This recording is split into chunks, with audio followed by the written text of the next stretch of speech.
Views, ideas, and opinions of all of us here at Lucia at Night and our guests are their own, and you should always seek additional professional opinion and advice pertaining to any of the topics discussed here on Lucia at Night.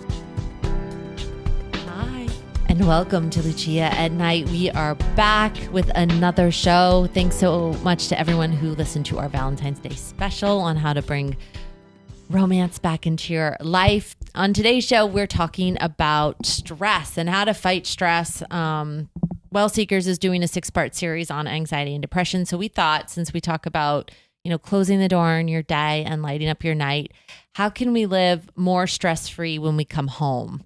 And what can we do to bring into our lives that offers stress reduction? One of the things that I think is that's my phone. Someone wants to talk to me. One of the things that I think we forget to talk about so much is how important fun is, right? We have these really busy lives and we come home and we bring the stress in, but how can we decompress in a fun way and doing things in our life that we want to do that bring us joy?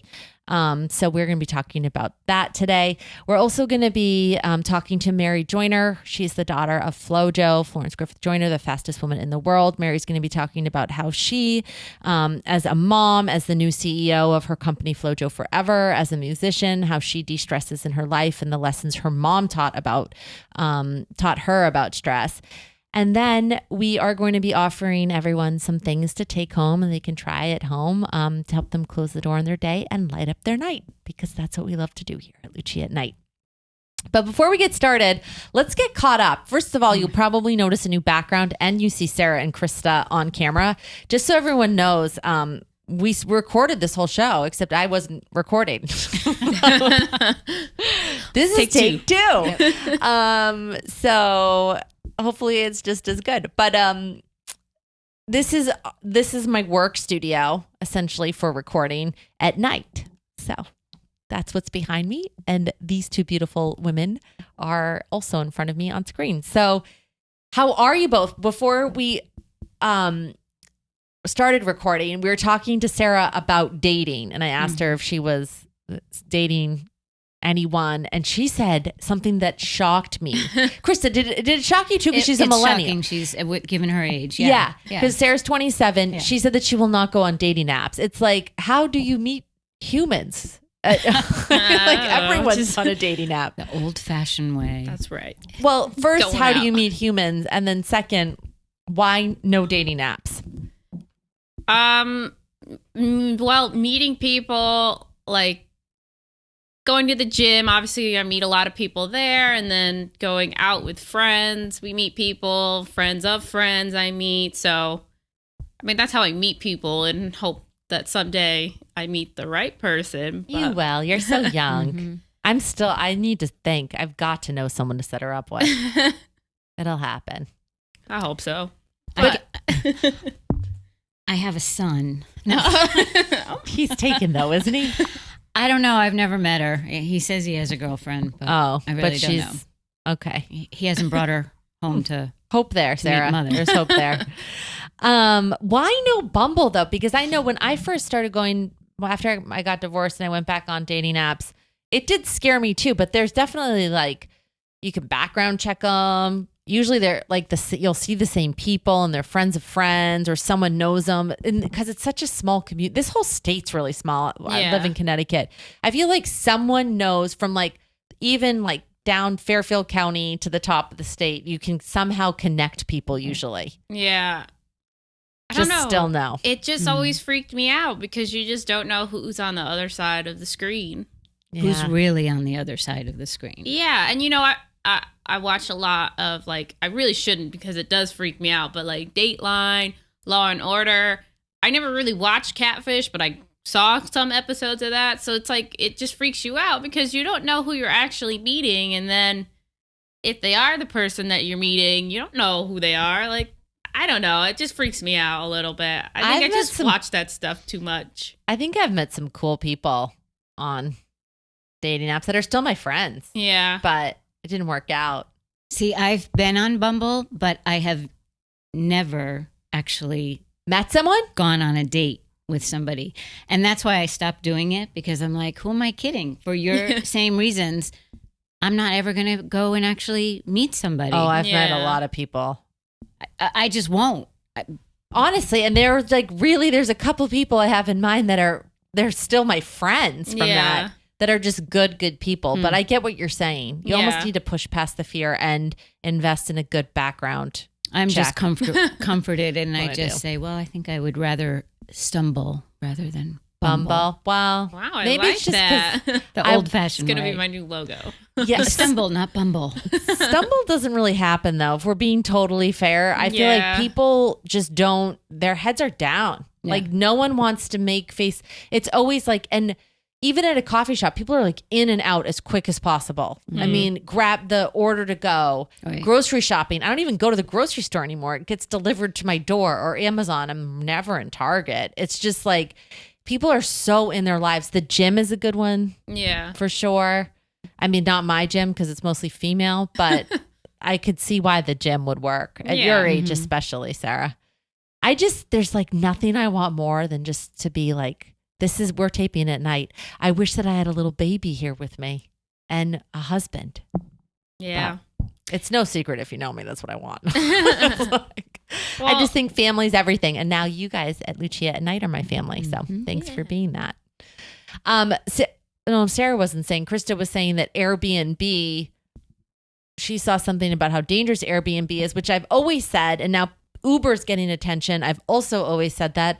We're taught like to not get into strangers' cars and not go to strangers' houses, and now we're paying money to hop into strangers' cars and strangers' houses, and it just never has. It's been so counterintuitive to me. Maybe because living in big cities alone, especially young, like I moved to New York at 21 on my own, not knowing anyone. You're just like trained to sort of just avoid people, but like strangers anyway, and not get into cars and go to strange houses. But there were over 6,000 Uber assaults last year. I just think that's insane. Well, you know what I think about Airbnb and the difference in why I'm able to do it. I have had positive experiences when I've done it. And like we were saying, I've done it out of this country, taken 1, 2, and 3 aside. Yeah. And in remote country, states in this country, like out in the West. And I think it's because you have some security and false or, not in. They've done it before. Like there are some general guidelines that have to be met. And if they're a psycho, I mean, they're going to not be able to be renting their place, I guess. I don't know. Not true. I know that. Definitely not true. But if you think about it, I mean, if they're a super host. Yeah, true. But like my mom would tell me when she was younger, they would rent a beach house. So it's like, I guess essentially the same thing. But I guess you never really think about the fact that the person has keys and they could go into the house. That's when all you're... I think about. I don't know if it's because I was raised by a colonel and an Italian family, but like my mom was like a hippie mom. So it was a very odd, like Italians, colonel, and hippie California mom. But my dad would just drill into her head like, do not like, I don't know. I just hear his voice in my head. Yeah. Like the first thing I thought was like someone could make keys. Right. Yeah. Because I have copies of all of my keys, like even my office key. I've like distributed like so many, which is really bad, copies of that key. Do you know what I mean? Like you don't even know who they gave it to. They may be a super host, but they're like friend's friend who has a copy of your key may not be a super host. Do you know what I mean? I don't know. Anyway, just be careful out there, ladies and men. So, yeah. And men too. Yeah. I know so many guys who have been mugged. Yeah. On those situations. We're really painting a fun night here at Lucia Night. Somebody did come into my apartment and it was the creepiest feeling. When? Just the other day. On accident. On total accident. Oh, God. Because there's some work that's being done upstairs with the people they moved out.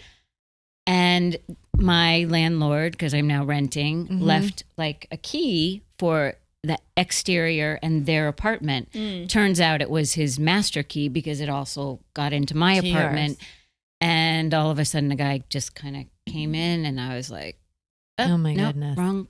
You're upstairs." Oh, and he was very apologetic. It was totally accidental, but it does kind of creep you out. I have, well, first of all, I live in a guarded community. Like literally there's someone at a gate. So that helps me. But I also installed, and by me, I mean my ex-husband, shatterproof glass on all of my windows so they can't actually break the glass. Oh, it's like interesting. special. I like that. It's like a film you put over it. It's unbreakable. So they can't break the glass. And then I also had him install something called Night Guard. Shout out to Night Guard. Do you know what that is? No. It's something you put in your floors and then you slide this like little rim over it. I'll have to show you, or you just Google Night Guard. And it's essentially a barricade. So someone cannot get into, like, you should watch the videos. They're like ramming this door. And they can't get in. So I have like my back door and my front door have that barricade guard on it. And then all my first floor windows have shatterproof glass. Wow, interesting. Right. Well, you're all set. I'll keep that in And mind. I still get scared at night, ladies and gentlemen. But that's the story for another time. Anyway, so on today's show, we're talking about stress. This is the stuff that stresses me out. I'm now I'm a little stressed out. Yeah. I'm Now like, I'm close stressed. the door in your day. Literally close your door. Close your door. Lock Lock it tight. Deadbolt. Put the chair up. Oh, yeah. And I have an alarm system. There you go. Yeah. Don't come to man. my house. All I need is a dog. And I feel like, That's what I'm saying. Like when You I have move a out, doggy. I do, but I live Yeah. with my parents right now. And if I move out, I would, because that's technically the family dog, so it stays with my parents. But if I Aw. move out on my own, I always said I want a dog because, like, not that the dog is gonna really like might not protect me. I just want it to warn me, Alert. so Warn then I you. could like move. yeah, like, they will warn you. yeah, for that's all I sure. want. But if you have like a German Shepherd or something, they're going to protect you. Too. Yeah. Right. Yeah. Krista, you don't have a dog. No. I want No, a I'm dog. totally vulnerable. Let's not put that out there. I got nothing. She's kidding. I'm totally kidding. Oh, I don't even want to add what else I have. Never mind. We're going to Never skip mind. Yeah. on that. Okay. So Sarah's face was priceless. If you're watching this and not listening to the audio podcast, switch over to the video. So on today's show, we're talking about, when you get home, what do you do to de-stress? Mary Joyner is going to be coming on like we talked about. And Mary's mom broke. She's still the fastest woman alive, FloJo. She set a world record in the 100 and 200 meter runs in the 1988 Olympics in Seoul, and they still to this day have not been broken, which I just think I haven't done the research on this because the show's more laid back and fun, but I'm going to look it up. I mean, this must be one of the last records of like the 80s with all the technology and the training and the things, the advantages that athletes have, that this record is still here. I mean, it's unreal. Yeah. It's such a testimony to how talented FloJo was and how just honestly one of a kind. Yeah. She is. Could you imagine her in 2020 running with all the technology and advancements? Because the record might be broken. Yeah. Right. That's wild. So we'll be talking to Mary about how she handles stress and lessons that her mom taught her when she's under pressure. I'm sure she was under an enormous amount of pressure throughout her entire career. So Mary's going to be talking about that. And she's also going to be telling us about her brand new company, FloJo Forever, that's honoring her mom. And of course, the Summer Olympics 2020 this year. So a great year to be talking about that. And Mary's also one of my good friends. I love Mary. We met each other when I did music back in the day. So she's been a friend for a long, long time. So we can't wait to have her on the show. But stress when you get home. Oh my gosh. One of the things we talk about a lot here are relationships too. And we've all been in relationships and married, divorced twice, divorced once, and significant other that you lived with, Sarah. Yeah. So even just, and you've had a family Krista, I hope to have a family. But just like when you come home and you are stressed out from the demands of work, or maybe you're at home and your significant other's coming home and you're stressed out from your day with the kids, how do you decompress with so much to do? Like, I always just think, and then you pick up the mail. Like when I come in and I pick up the mail and there's like, because I have like health stuff, there's usually something from an insurance company. It's like, oh my gosh. And then you have to pay this bill. And it's like, just everyone wants your attention. So how do you stay present? And more importantly, when you get home, how do you insert joy into your relationships and into your night? Does anyone want to start? Well, I actually don't know. I mean, you're like, I'm here for you to tell me. Well, yeah. I mean, and the munchkins that are behind me. That's why I came. I've had, I mean, like lately within the last, I would say maybe year and a half, work's been very stressful for me. And, you know, I do have my dog there and, you know, cuddle with him. That definitely helps. Or maybe I'll listen to music. But I really don't think, because sometimes, you know, my parents don't really understand my job so much, so I can't really say anything to them because they just don't know how to help. And so I'll go to the gym and decompress, you know, throwing some weights around or whatnot, and that helps. But I feel like I don't really know how to like handle the day, like how to decompress from work. Interesting. Yeah. That's really, we can talk about that. I can share my experience. Krista? So my life circumstances are just different today. So I don't have a lot of external demands. And I don't want to compare it to when I was, you know, a married mother of two, or Why? a single mother of two, because I didn't handle it very well. Oh yeah. Right. So I didn't learn how to handle stress very well. Well, I think that's an important lesson, like right. how to do it in a healthy way. I mean, can we say it? Say what? Well, maybe not. That's Krista's story to share. Let's just say Krista didn't decompress well. So you were in the same boat. I was, Sarah. And I have since learned. I wish I knew what I know today. Yeah. And was able to apply it in my life as a single mom, as a married woman, mother, because I think it would have been a very different experience. So today, one of the things that I do understand is that, you know, it doesn't, like, we think so many things are immediate and we have to give everybody, like you said, you know, everybody our attention, and we have to look at that bill and we have to, you know, figure out the demands. And it just isn't. You know, there are very few things that are absolutely have to be done right this minute. And so I think that you are able to take time for yourself and really just breathe. I'm big on meditating, breathing, listening to some music, reading some novels, like poetry, like words, just for a little bit of time. Yeah, which is so hard to do if you're walking into a house of like 3 kids coming at you and a wife. But that is I mean, I think that meditation, we think of it as sitting down and like spending, 15, 20 minutes. It can literally be like Swami, who, if you ever listen to WellSeekers, like he does the breathing meditation and driving meditation. So like on your way home from work, Sarah, putting in a meditation so that by the time you get home, you have decompressed. Right. Or the breath of fire. Do you know what that is? It's like literally 30 seconds of like in through I'll link the videos because he walks you through it, but it's like, like even just doing that for 10 seconds helps like get out the fire that you've been accumulating all day long at work. So really quick meditations like that too. And I love what you said, Krista, like it doesn't need to be attended to straight away. Like I'll tell people like, take your bills, and I do this, like put them aside, and I'll look at this tonight when, the kids go to bed. And when I'm done watching a half hour of television. And so some things like those tasks that normally, because I will on my own just get so overwhelmed. But what I tell people, and what I used to do if I had people that wanted my attention when I came in, like a spouse, was set those aside and deal with them when everyone's gone to bed.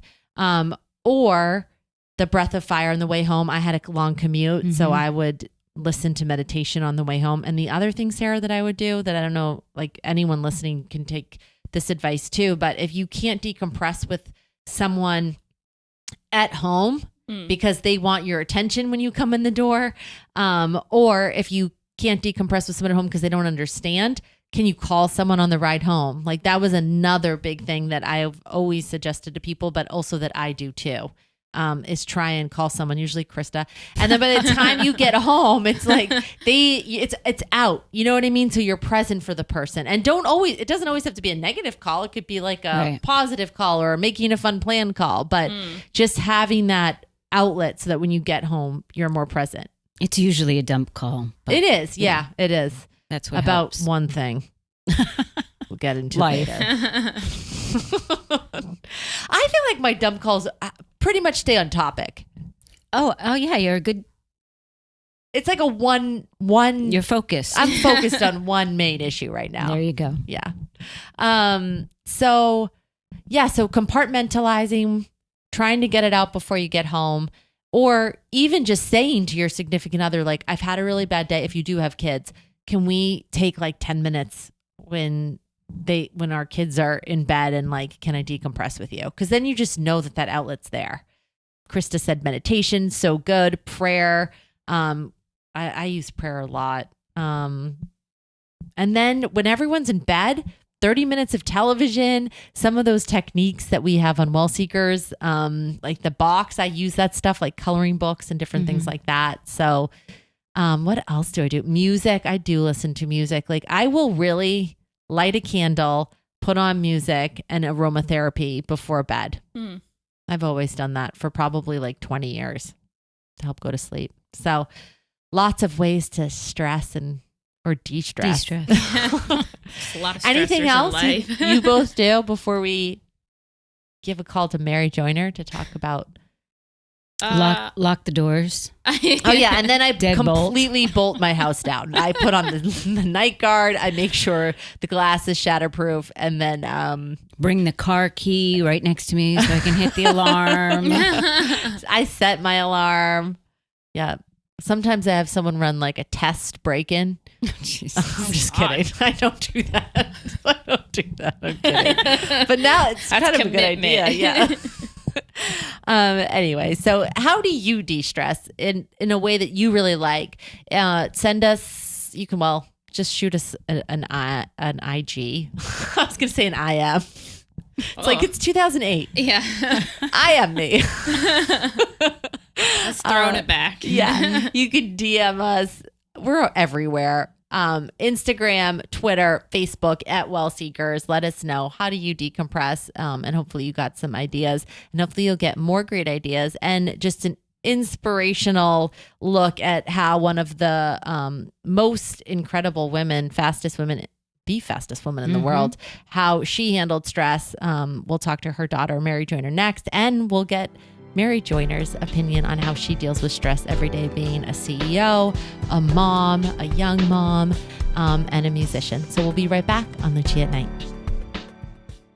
Today's lifestyle demands the best in wireless, and with Pulse Cellular, you have the best options available. Switch to Pulse Cellular for unlimited talk, text, and high-speed data, coast to coast with no contracts, no credit checks, and no overage fees. One line for $65 or 4 lines for just $45 each, including hotspot, Wi-Fi calling, and 50 gigs per line. And for all you travelers, we got you covered in Canada and Mexico. Plus, text and data in over 210 countries worldwide, all with the best phones or bring your own. That's pretty awesome. Get the best user experience on mobile at pulsecellular.com. Close the door on your day and light up your night. You're listening to Lucia at Night. And we're back on Lucia at Night with our guest and my good friend, because Lucia at Night is all about getting more personal. Mary Joyner. Mary is the CEO of FloJo Forever. She's also an incredibly talented artist, musician, producer, singer, dancer. Mary, what am I leaving out? Because you are just unreal when it comes to anything creative. Mary Joyner, join us now. Did I leave something out? Oh my gosh, no, you're amazing. Extraordinary mom. Hi. Hello. Yeah, I'm pretty much attacking all my blessings and just trying to find balance on top of, first things first, being a mom, and I'm just trying to balance it all out. So what has changed between me not only doing music and me finally making FloJo Forever come to life, it has been more filling in my heart, and just trying to just do what I can to honor my mom while being a mom and leaving room to continue my music career.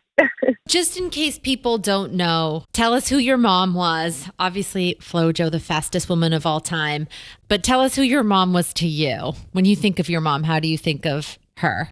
Honestly, just mommy. Like, to me, she was just mommy. I still see her as just an amazing mother. She just excelled in motherhood, always really supported anything I wanted to do when I was younger. And she taught me a lot of things at an early age. And just always traveling with her and seeing how the world and people reacted to her really taught me a lot that I didn't know I was taking in as a child, that helped me now as an adult, as I'm trying to coming into my own and seeing what my purpose is here on earth. I still, of course, every day wish I had her here to talk to, especially as a mother. But I find her videos online and I look for her interviews, and I just try to connect with her each way I can. And I think starting the company has been so fulfilling, with just staying connected with her and really doing my job as continuing her legacy. So, Mary, just as we're talking, I'm sure almost everyone knows who Florence Griffith Joyner is, or FloJo. But what I find amazing is, can you remind us what her record, because she had multiple records, right? I mean, she's still considered the fastest woman alive. Yes, she worked so hard because she wasn't always the gold medalist or the fastest woman.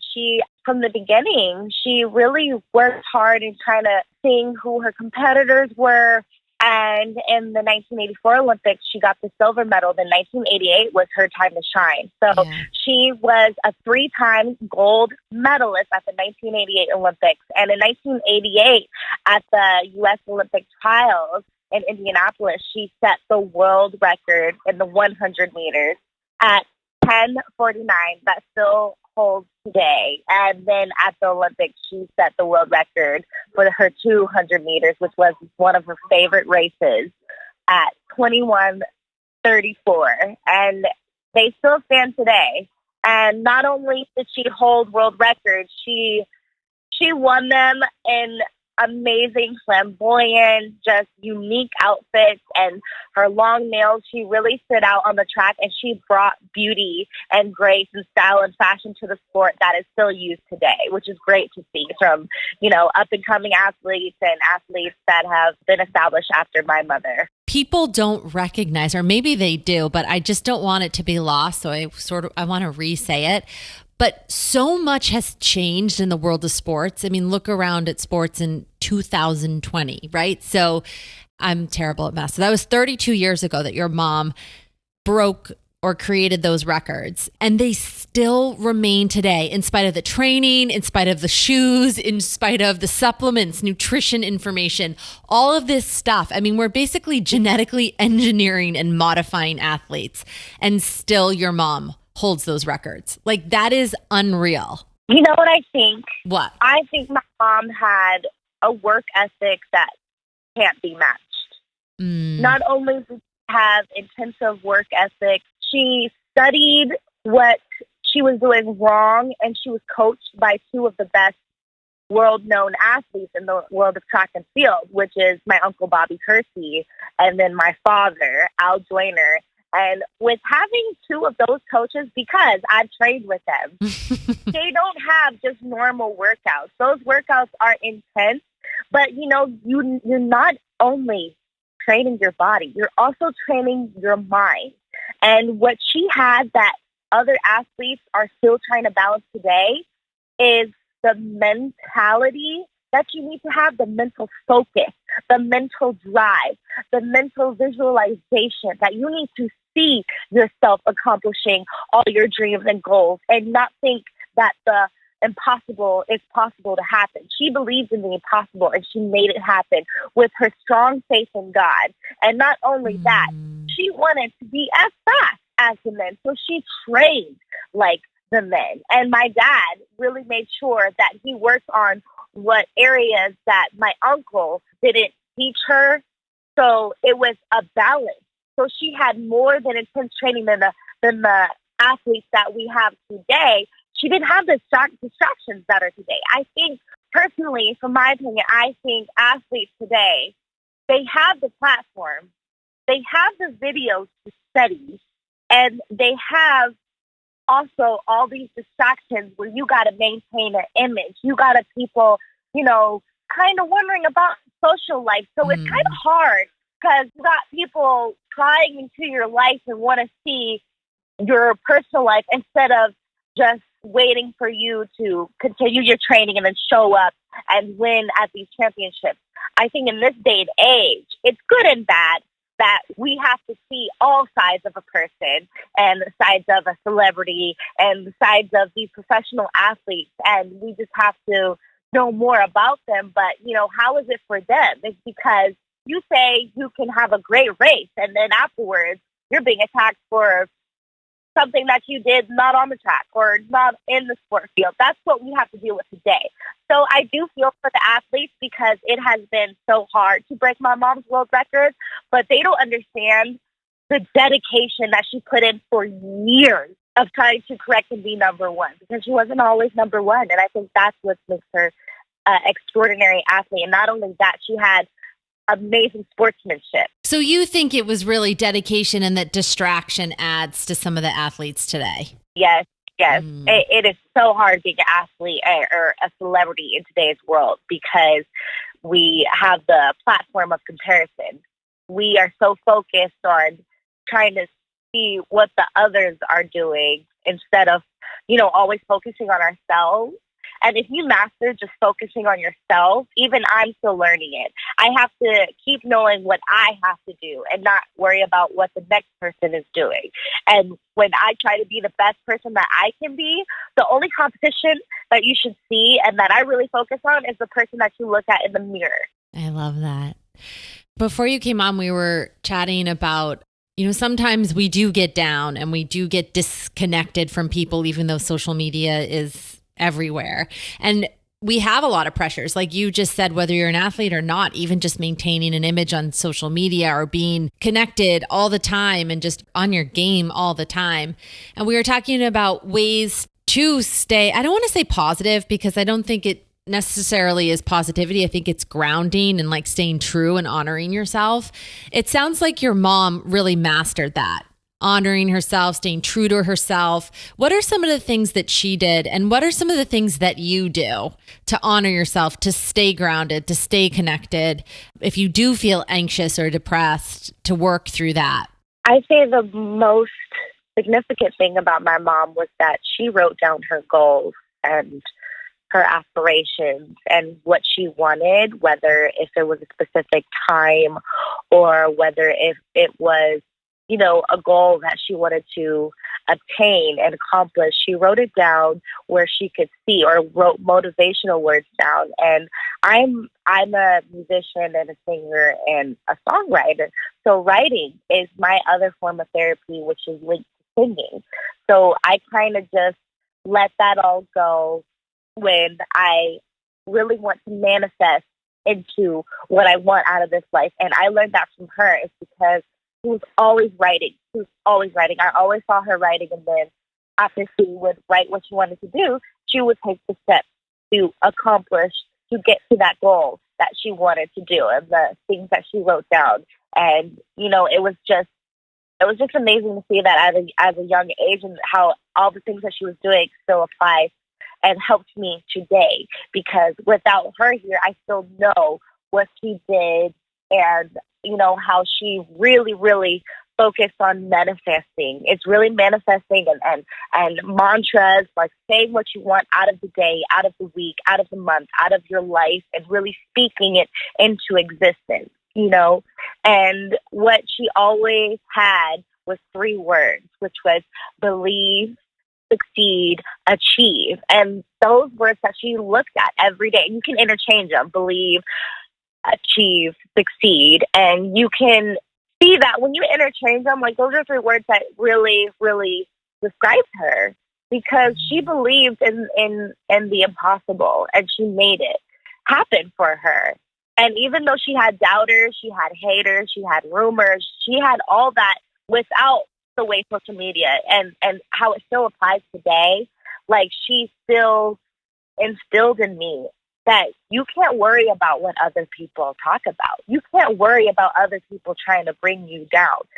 If you're dealing with somebody that's trying to bring you down, or you find yourself, being picked on or cyberbullied or whatever like that, that's none of your business. That's none of my business of what the other person thinks about me. And she always said, like, everyone's going to be entitled to their own opinion and what they think. But what you're going to be focused on is just being the best person that you can be, praying. She was really, really big on praying. She made sure that we said our prayers all the time. And when you're praying, for people who are really strong within their faith, you speak things to just know how to give it to God or whatever higher power you believe in. You have to put something above yourself and above others, because if you put yourself above others, then, it's not going to work out. You have to really, really put something above yourself to guide you, to let go. So writing, praying, meditating, just speaking things into existence in positivity will help you get through the down, because everybody wants to flaunt their ups. We don't like to highlight our downs. It's like, oh, I'm not doing so well because I've been in this rut. But what I've learned is I have gone through my ruts, and I'm going to share my story, whether it's in whatever form I decide, whether it's in my writing, whether it's in a song, whether it's in a poem or a video, or, I find ways to take my pain and turn it into creativity. And with all the stuff that she was dealing with, my mom, she was very big on fitness. She would just go on a run and get it out. So everybody has their own form of therapy. And I think with fitness and, entertainment, we have the ability to get things out in a different form and make it a part of our journey to hopefully help somebody along the way that they can relate to. Thanks, Mary, for sharing that. And it sounds like you have really absorbed what your mom did to help when those times of anxiousness or worry that come to all of us, but it's how we deal with it, right? Right. Now, I'm not talking like clinically depressed and clinically anxious. That's a different thing. But we all face anxieties, and we all face down days and hard days. And what do you do to rise and come back from that and to keep it from going too far? And it sounds like your mom really passed on to you how to do that. And that is powerful, powerful stuff. And you, just so you know, you mentioned everything that I would mention, writing it out, finding a creative outlet, praying. I mean, God's really important to me too. I think we both have shared that. Yeah. A connection to something higher than yourself, right? Just some sort of higher power. I couldn't have said it any better than that from even a clinical perspective. And it's amazing that she just naturally gravitated towards that. Or was that something that she was taught? I believe that she just had a very strong connection with God, and she strengthened her faith more than anything. And so with strengthening her faith, she strengthened her mind, body, and spirit, because once you connect all of those, that is so important to, succeed in this life while we have on earth. That's the most important. You got to have everything balanced, your mind, body, and spirit. And with that, You gotta, believe in something way bigger than this world. You have to believe in something way bigger than a celebrity, or way bigger than, a person that you look up to. You got to put something way above that you want to believe in and speak to and give your all to. And then the universe will, hopefully work in your favor. But, it's not easy. I struggled. I struggled a lot because, at 7 years old, I really learned what this world was about. It's not all fairy tales. It's not all Disney movies.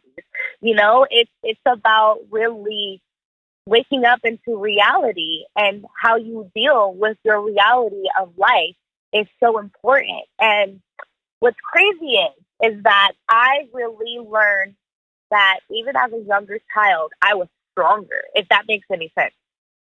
I had to be strong when my mother passed away, because all the adults I would have looked to for comfort were broken. The whole world was saddened by my mom's death. And I really hate to bring this up, but it's just like, the year before, my mom's hometown is Los Angeles, when Nipsey passed away. It was a big death. And I had flashbacks because my mom's death was huge in LA. There's people lined up everywhere. And then recently, just losing Kobe, you see how death has affected the whole world with a certain person, a certain figure. And you find what their meaning is way more after their death. It's like a turn of events that makes you remind yourself we are only here temporarily. So we really have to find our purpose and our balance within what this world can do to us. The good, the bad, the promising, and the unpromising. We have to really look into ourselves and look what we're focused on. We have to really manifest what we want out of this life. And when death comes along, unfortunately, in my life, it hits home. I'm very empathetic at times. So I feel for, just all these families, all these tragedies that are going on in the world. So, going to the personal side, you have to really get in check with your mental health. After my mom passed away, I think everything else was going on that I'm not saying people forgot about me, but I should have been in therapy. Yeah. And I don't think therapy, unfortunately, with certain families is looked at the way it's looked at now. It wasn't looked at, it was important. It was looked at like, nothing's wrong with my child. So no, she don't need therapy. She can pray. She's got sports. She's got school. She's got friends. So other than that, growing up, that inner child never healed. So while that inner child and the main child that I was at 7 years old was being strong for all the adults, as I became an adult, that inner child got really hurt because she had to understand this life without her mom.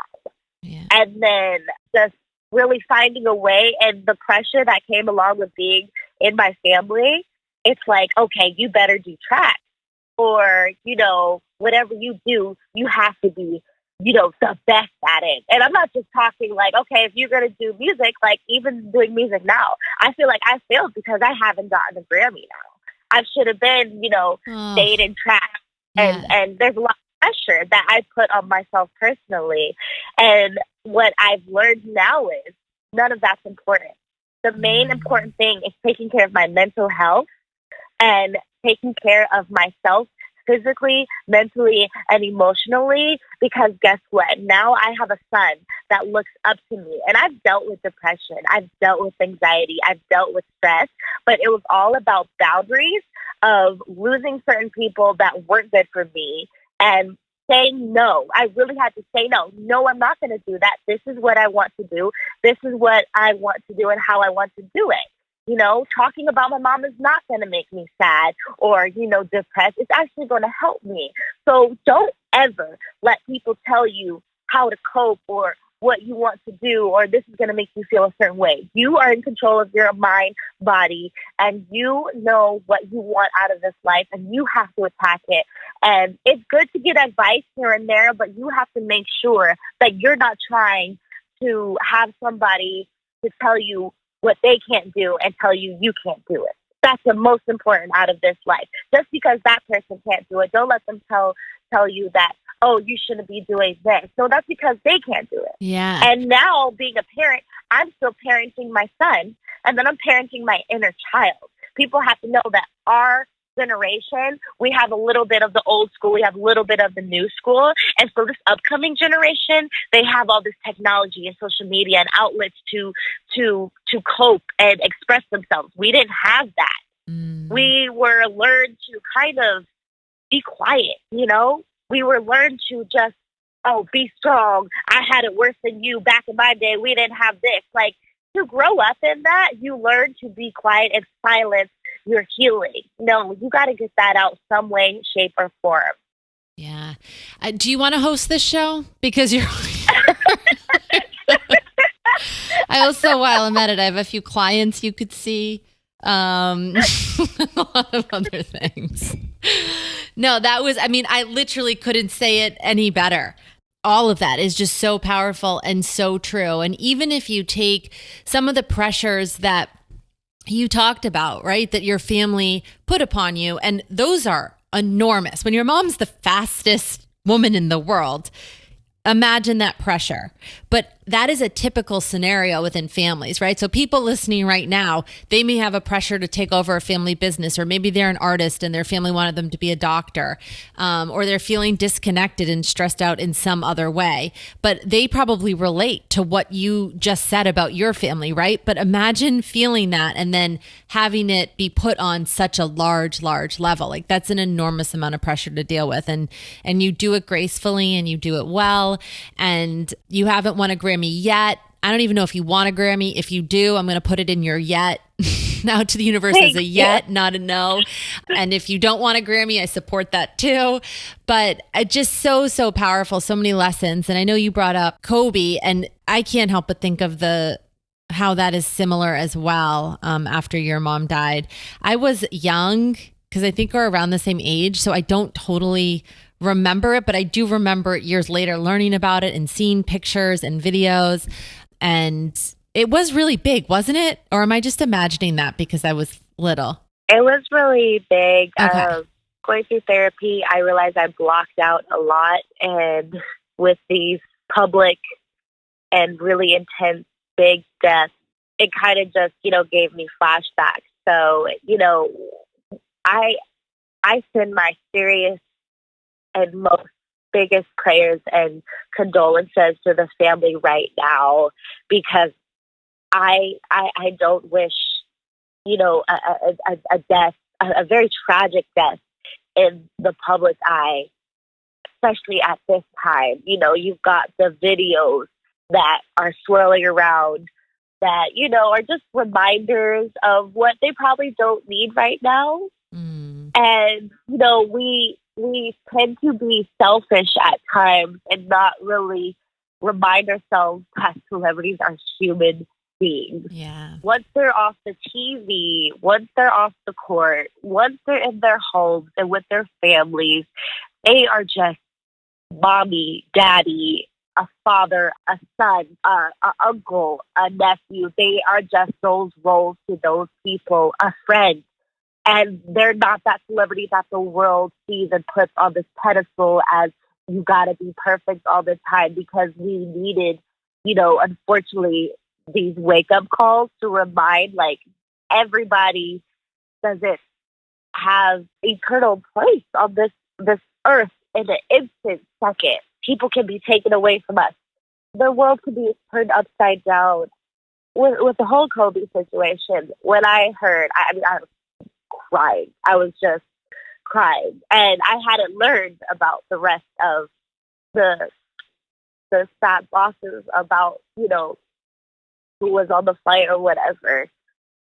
I just felt like it was like, this is beyond, just oh, so and so passed away from this. Like it to hear a tragic death, and then to hear your baby was on the plane too, and then other babies were on the plane because they were just babies. You know, even though they were teenagers, they were just babies. They hadn't even scratched the surface of who or what they could have been yet. And you know, it's that's the part that you think about when this happens. You really have to do some soul searching and reflection so you don't become so sad and depressed, because you got to think about what their family's feeling. Like, you know, this is a person that was a public figure, but what is their family feeling?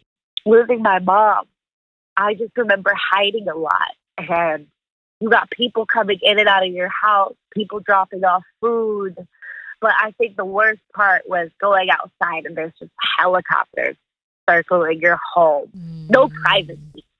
Yeah. It was no privacy, and then you got speculations coming out. So like it was brutal for my father and my family. Like they didn't have time to just mourn my mom. They had to be ridiculed by, you know, the unfortunate rumors. And then like, you know, there's always rumors after death. I don't know why it is. People just talk to talk and want to figure out things. It's just like, no. A family just lost somebody. A kid just lost their parent. Do you understand that? A kid just lost their parent. Yeah. A wife just lost her husband. A husband just lost his wife. Do you understand that? Yeah, it's so, so true, Mary. Thanks for sharing that experience. I know it's probably not easy to share.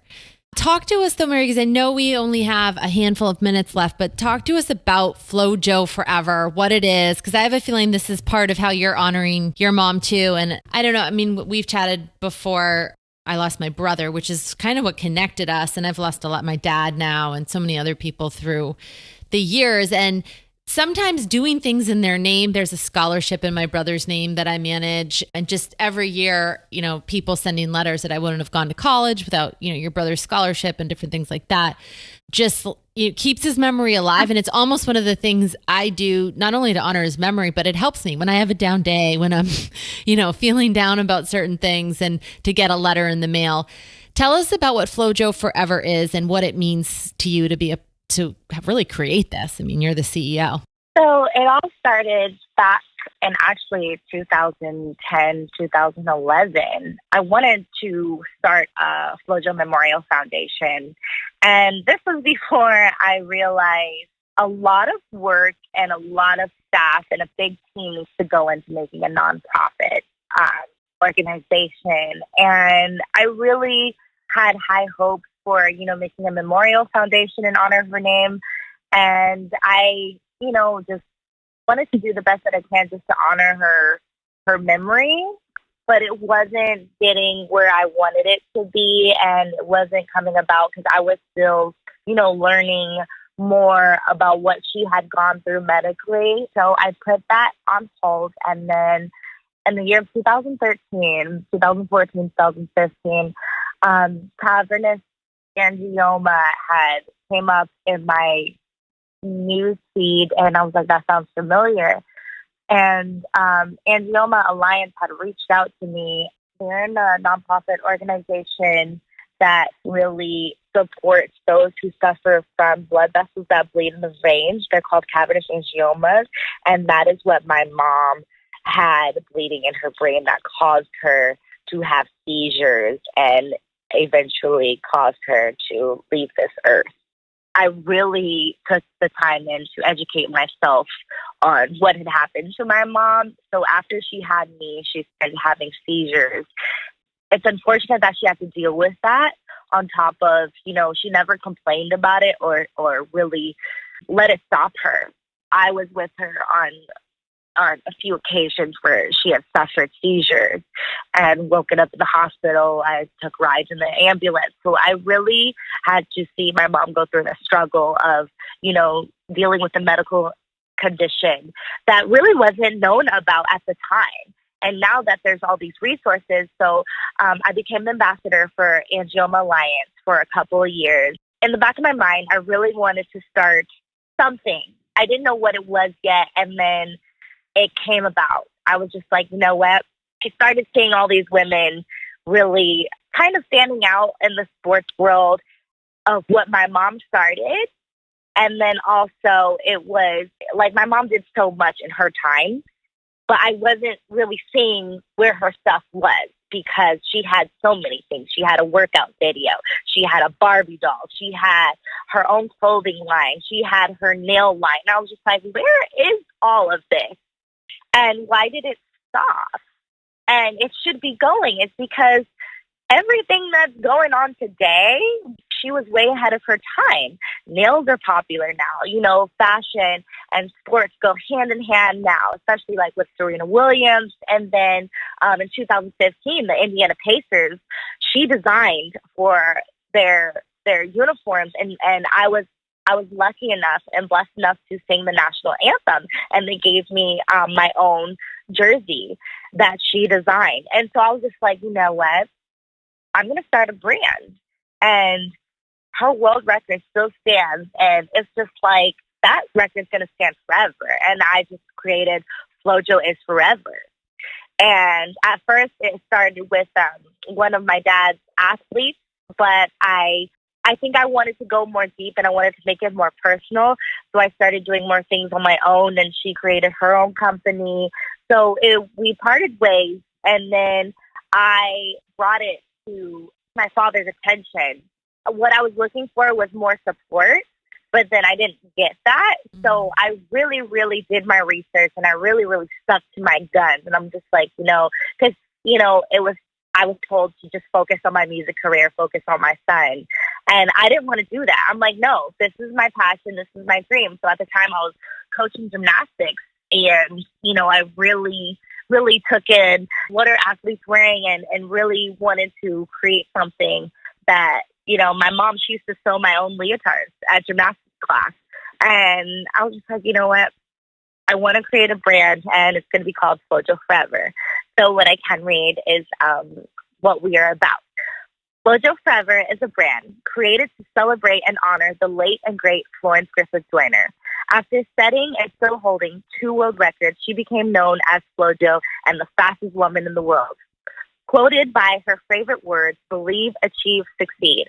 Flojo Forever continues to inspire the world through creativity, positivity, hard work, and dedication. Our company will highlight Flojo's greatest work as an entrepreneur, philanthropist, innovator, designer, scholar, actress, writer, speaker, and artist. Our goal is to keep empowering women, men, youth, and people of all races and backgrounds globally. We hope to continue the true legacy and essence of who Flojo was and what she stood for through athleticism, fashion, fitness, health, and family. Flojo is forever. Oh, that's beautiful, Mary. Well, you're definitely accomplishing that with everything that I've seen. FlojoForever.com. Check out more about that. And Mary, if they want to find out more information about you, where can we get more information about you and your music and everything all that pertains to you? They can find me on Twitter and Instagram at Mary Joyner World. And for Flojo Forever, it is at Flojo Forever.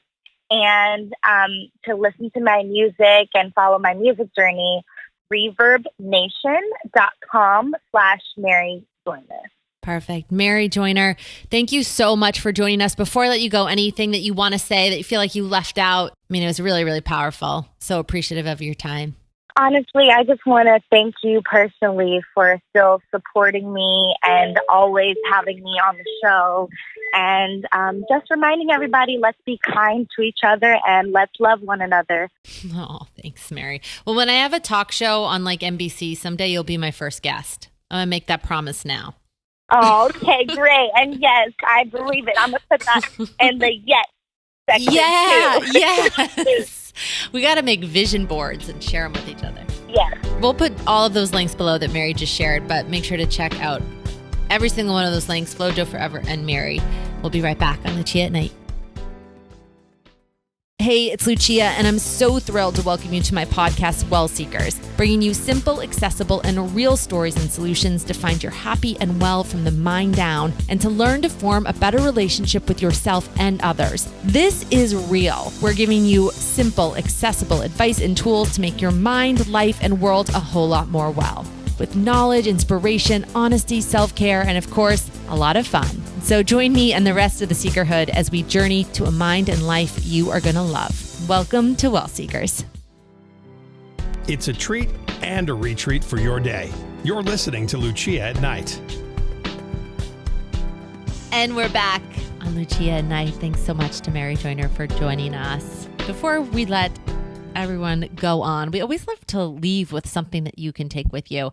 And we were just talking about how it's actually proven that 30 minutes a day of TV does help you decompress. Once you go, like if you're binge watching, that sort of like there's a tipping point where it doesn't work so well. But so we're talking about TV shows that we use to decompress. I probably, because I watch it on my treadmill, watch like an hour of TV a day, I would say. What do you both watch? Like what show I'm watching? Well, how much do you watch? Well, when I work, I like to have the TV on in the background. In the background, yeah. So probably all day if you want to count that. But yeah. I would say maybe a couple hours really focused on the TV, like in total, not at once. Right. Krista, probably about the same. Yeah. I think I never just sit down and, well, rarely. I just had surgery, so I've watched a lot of TV. So we were talking about our current favorite shows that we're obsessed with right now. Sarah had one, Krista's thinking. So we'll start with Sarah. Yeah. So I'm She's so excited. I'm excited. So I'm very late to the game in watching it from start to finish, but I've seen obviously episodes of it growing up. But Friends. Oh, I love Friends, but that's not the one I'm talking about. It's The Office. Oh, really? Yeah, Yes. The Office. It's just like it's very like the humor is obviously very different than what you would see on TV now, but it's just so like it's just like that dumb funny type of show. So I trained at Upright Citizens Brigade, which is UCB, was founded by Amy Poehler, and one of my teachers is on that show. Really? Mm-hmm. Oh, that's awesome. Yeah, he was so fun. Zach Woods.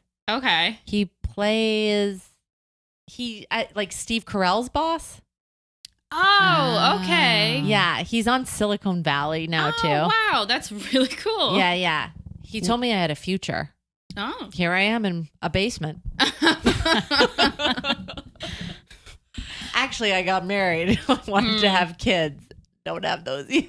Just kidding. I'm kidding. Okay. Krista, nothing. Oh, wait, Sarah, I'm sorry. Krista, I'm cutting everyone off. Sarah, did you finish?